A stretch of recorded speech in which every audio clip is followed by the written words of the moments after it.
Hey, welcome to Refresh. I'm Jeremy, and my heart is to produce content that will refresh your spirit, refresh your mind, and refresh your vision.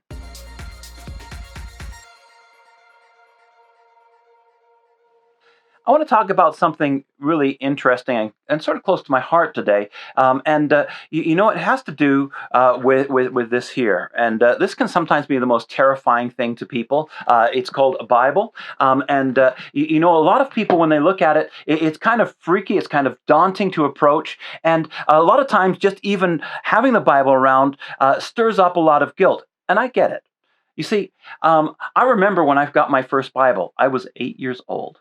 And my dad had brought it for me. It was a green Bible. It had my name imprinted in the front in nice gold letters. I remember bringing it to church on Sunday and feeling proud because, it was a special thing that actually had happened. And that week, we had a special speaker who came to our church, and he handed out a little pamphlet to everybody, and it was How to Read the Bible in a Year. And I thought, wow, that sounds great.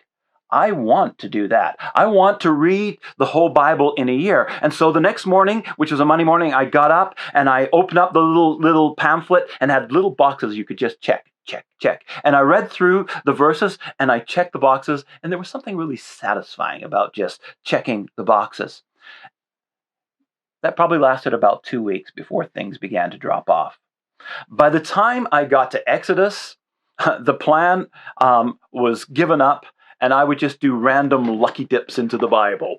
Boom! I'll read that, and then I would just read what was there. Now, I want you to understand this: that I love the Bible, and even as a child, I would follow some self-directed Bible studies that my dad would give me. But I never really systematically read through the whole Bible until I was a teenager, and I'm sure that many of you out there can relate to this.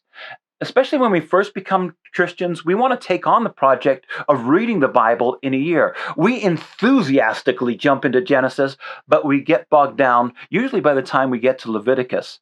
And then we feel guilt. We feel that somehow we've let God down. When I started the Edge team, I developed a great plan for reading the Bible. In fact, with this plan, you could actually read through the Old Testament about 1.5 times in the year and the New Testament almost 3 times in the year. It's really flexible, and it's possible not to read the Bible the same way twice because there are infinite combinations the way we've got it set up. And it even has little boxes that you can check along the way. It's actually been one of my favorite ways to read the Bible. But when I started off this year, I thought I need to switch things up a bit. What I say next may sound sacrilegious. I'm not even sure that a Christian should say this, but I found that after 47 years of reading the Bible, it was getting stale for me.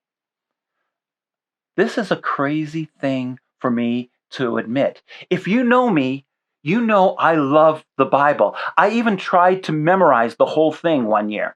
I love studying the Bible. I love teaching the Bible. I love to answer people's questions about the Bible. Probably, if you ask my coworkers, they would probably say I quote the Bible way too much, and I work in a church. However, when I came to reading the Bible in my quiet time, I felt like I was sprinting through the Bible just trying to get it done. I felt like I was literally and figuratively just trying to make sure I could check the box. Bible reading, check. Done. Next. Don't get me wrong. I was still gaining something from what I read. There was nothing bad about what I was doing. There was nothing false in my motives or my actions. But I had to ask myself, am I just going through the motions? Was I just reading the Bible by rote? Was I becoming a Bible reading robot? Was there something more that God wanted for me from my daily Bible reading? And then I asked myself this crazy question.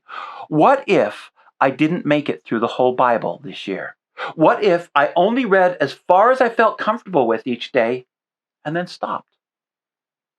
What if, for the first time since I was 8 years old, I didn't live under the pressure of having to read the whole Bible in a year? And then I made a decision. I released myself from the obligation of reading the whole Bible this year. Immediately, I asked myself, if I do this, am I backsliding? No, I had to tell myself more than once. So I started slowly. Instead of reading 6 chapters a day, I would only read one. And I began the year in Proverbs. It worked out. I did my daily Bible reading. I put my Bible down. I went about the rest of the day, and I didn't get struck by lightning. Then I began to work my way through Paul's letters. At this point, I have a confession to make. I stopped reading whole chapters. I'd read one paragraph and think about it. And then one day, it happened.